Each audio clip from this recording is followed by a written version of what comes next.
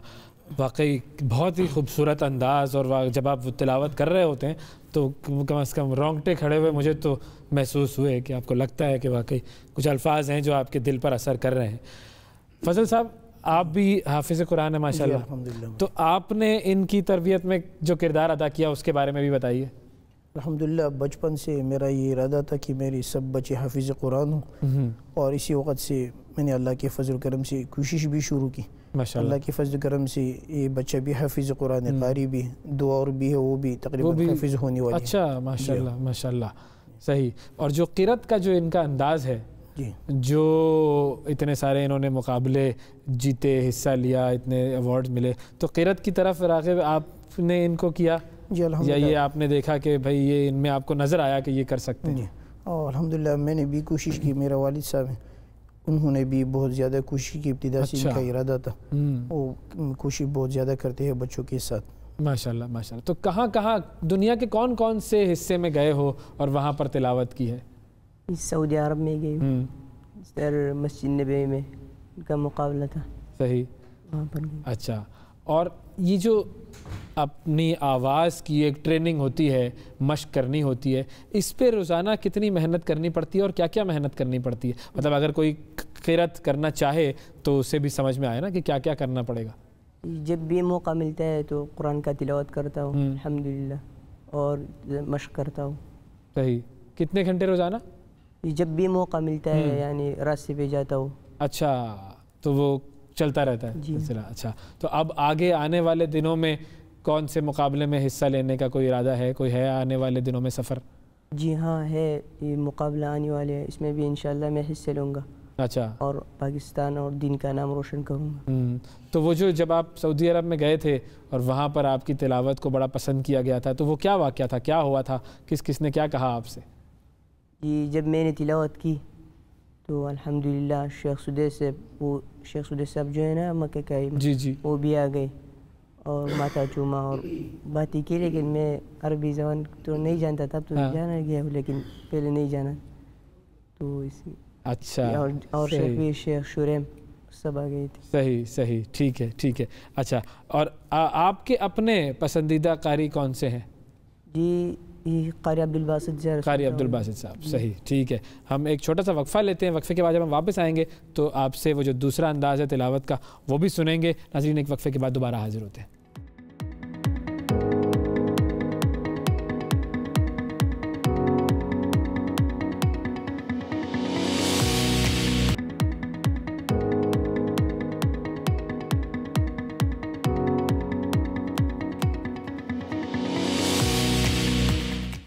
Welcome back जी। हाफिज़ कारी मोहम्मद हसन और उनके वालिद हाफिज़ फ़ज़ल महबूद साहब हमारे साथ मौजूद हैं। फ़ज़ल साहब, ये बताइए कितने बच्चे होते हैं जब ये ज़िले की सतह पे मुकाबला हो रहा होता है और फिर उसमें जब फिर मुकाबला होता है उनको फिर ये उनसे आगे बढ़ते हैं, फिर ज़िले के बाद सूबे की सतह पर आते हैं, फिर मुल्क की सतह पर आते हैं, तो कितने हफ़ाज़ होते हैं मुकाबले होते हैं? जी, ज़िले की सतह पर जो होते हैं तकरीबन 40 के करीब। अच्छा, फिर जो बच्चा इसमें कामयाब होता है वो सूबा के लेवल पर करते हैं मुकाबला।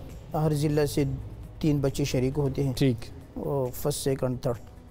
फिर सूबा की सतह पर जो बच्चा पोजीशन लेता है वो पूरे मुल्क की सतह पर जो मुकाबला होता है इस्लामाबाद में औकाफ की ज़ी निगरानी हुकूमत पाकिस्तान की तहत, जिसमें ये फिर अपने सूबे से शरीक हुए थे। बिल्कुल। तो इस्लामाबाद में जो बच्चे शिरकत करते हैं वो हर ज़िला सूबा से सिर्फ एक बच्चा, हर सूबे से एक बच्चा होता है, और कश्मीर से एक, इस्लामाबाद से एक बच्चा, तकरीबन 6-7 लड़के होते हैं, बच्चे शरीक होते हैं इसमें। फिर जो बच्चा इसमें पोजीशन लेता है वो बाहर भिजवाते हैं दूसरे ममालिक को। तो जब इन्होंने पोजीशन ली थी तो फिर उस वक्त इनको फिर मदीना मुनव्वरा में भिजवाया? मदीना मुनव्वरा में होता है, कभी मक्का मुकर्रमा में, कभी दुबई में, कभी इंडोनेशिया में, मिस्र में। सही, ठीक, बिल्कुल सही। तो वो जो दूसरा आपका जो अंदाज़ है क़िरत का, हम चाहेंगे कि उस अंदाज़ में भी कुछ तिलावत अगर हमारे सामने पेश करें, 2 आयात अगर आप सुनाएं हम। अऊज़ु बिल्लाहि मिनश शैतानिर रजीम,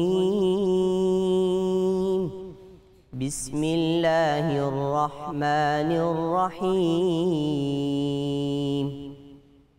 अल्लाहु नूरुस समावाति वल अर्द, मथलु नूरिही कमिश्कातिन फ़ीहा मिस्बाह,